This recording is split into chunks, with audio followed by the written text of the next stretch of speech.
Bonjour à tous, je vais vous présenter la manière dont je fonctionne lorsque je mets en place un coaching avec un sportif. Alors tout d'abord, je propose qu'il y ait toujours au départ un entretien téléphonique parce que c'est extrêmement important que je puisse percevoir les besoins du sportif ou de la sportive, ses attentes et puis qu'elle-même comprenne la manière dont je fonctionne parce qu'un coaching c'est avant tout une question de feeling. Voilà, ça me paraît extrêmement important parce que le coaching c'est d'abord prendre une aide extérieure comme élément de motivation. Je le dis toujours, on peut toujours enfiler des perles sur un collier et de la même manière faire des séances et construire un plan de manière assez mécanique. Ça, tout le monde est capable de le faire ou presque. On a assez de littérature pour cela. En revanche, l'intérêt de prendre un coach, c'est d'avoir déjà quelqu'un qui va être un élément moteur et de motivation parce qu'il y a un engagement déjà financier, il y a le travail du coach qui se fait derrière et donc il y a cet engagement mutuel l'un envers l'autre qui est un élément moteur pour la préparation de sa saison, la mise en place des entraînements. Ça me paraît extrêmement important. Et puis également le regard extérieur par rapport à la récupération parce que on peut se faire entre guillemets berner par ses propres ressentis et c'est extrêmement important d'avoir un regard extérieur pour justement structurer au mieux les temps de récupération et les temps d'entraînement. Alors, cet entretien étant passé, je fonctionne de la manière suivante avec un fichier tout simple. L'outil de communication, c'est un fichier Excel sur lequel il y a différentes pages, une page par mois et une ligne par jour avec différentes colonnes. Alors, premier aspect que je prends en compte, premier élément, c'est les disponibilités, extrêmement important. Donc, l'athlète va me fournir jour par jour ses disponibilités. Alors, ça ne veut pas forcément dire que s'il me met 30 heures, il fera 30 heures d'entraînement, bien évidemment. Il y a une progressivité. Un sportif qui vient me voir et s'entraînant en moyenne 5-6 heures par semaine, on ne va pas passer à 15 heures. Il y a une progressivité pour cela. Alors, je prends en compte ces disponibilités pour qu'il n'y ait pas de frustration. Ce qui veut dire que lorsque je propose une séance de 2 heures, c'est que l'athlète a ces 2 heures pour les faire. C'est extrêmement important. L'autre point que je prends en compte, c'est les profils des terrains. Là encore, pour éviter les frustrations. Si je propose une séance de côte alors qu'on est dans les Landes, il va falloir monter sur les pins pour la faire, ça va être compliqué.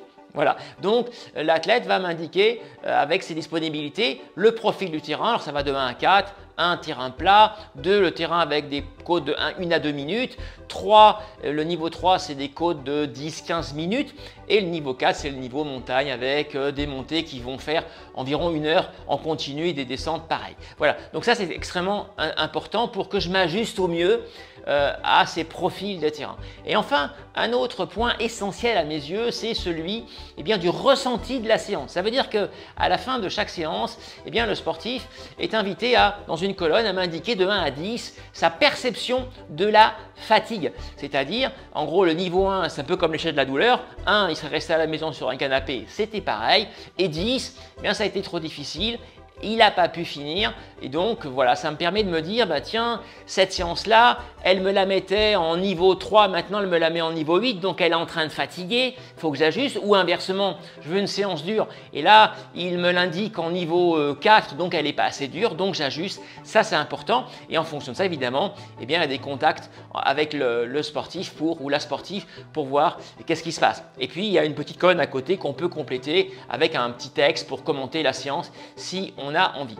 Autre aspect, quelles que soient mes formules, donc ça c'est commun à toutes les formules, autre aspect important, c'est celui du renforcement musculaire. Donc je donne pour chaque plan un cadre précis du renforcement musculaire avec une orientation trail, c'est-à-dire liée à la mobilité articulaire. Parce que lorsque l'on fait du renforcement musculaire, on peut avoir différents objectifs. L'objectif entre elles, c'est d'optimiser sa mobilité articulaire pour la prévention des blessures. Extrêmement important. Alors vous allez me dire, mais certains élites se targuent de dire qu'ils ne font jamais de renforcement musculaire. Oui, mais la plupart d'entre eux déjà travaillent en montagne, s'entraînent en montagne et donc évidemment ils ont le terrain in fine, j'allais dire, pour travailler la mobilité articulaire dans les séances. Lorsqu'on est en trailer en plaine, c'est quand même plus compliqué et en plus, la différence je le dis souvent, entre un élite et un trailer lambda, elle se situe aussi au niveau de la résistance physique, du système musculo-squelettique. Les trailers de très haut niveau sont des gens qui se blessent rarement. Et donc, ça aussi, ça va prendre en compte. Lorsqu'on a une certaine fragilité, il faut travailler cet aspect du renforcement musculaire sur le versant de la mobilité articulaire. Et là, je donne donc un cadre précis. Alors, avec des références sur des vidéos que je propose sur ma chaîne YouTube. Voilà, donc ça, c'est important d'avoir Instagram pour pouvoir aller voir ces vidéos. Ça me paraît essentiel. Autre point enfin que je donne quelle que soit la formule choisie, c'est régulièrement je fais des flash infos sur la nutrition parce que là encore ça me paraît essentiel de ne pas négliger la nutrition. Imaginez un team de Formule 1, des ingénieurs autour d'une Formule 1 en train de régler le moteur, passer des heures et des heures à le régler et sans savoir ce qu'on va mettre dans le moteur. Vous considéreriez cette équipe complètement farfelue. Eh bien pour moi c'est la même chose avec l'organisme humain. Vous avez un aspect essentiel avec la nutrition qui encore plus que la Formule 1, j'allais dire, c'est également votre santé. Et donc c'est quand même capital. Et notamment les blessures. Beaucoup de blessures, lorsque j'analyse la nutrition au quotidien, je me dis bah oui mais c'est pas tout à fait étonnant qu'il arrive une tendinite. Donc ça c'est extrêmement important, donc je donne quelques repères régulièrement en nutrition. Alors maintenant ça c'est ce que je viens de vous dire, c'est donc avec un plan par semaine, donc chaque semaine l'athlète reçoit un nouveau plan. Alors évidemment à tout moment il peut également me contacter, ça c'est essentiel aussi dans la collaboration que je conçois au niveau du coaching.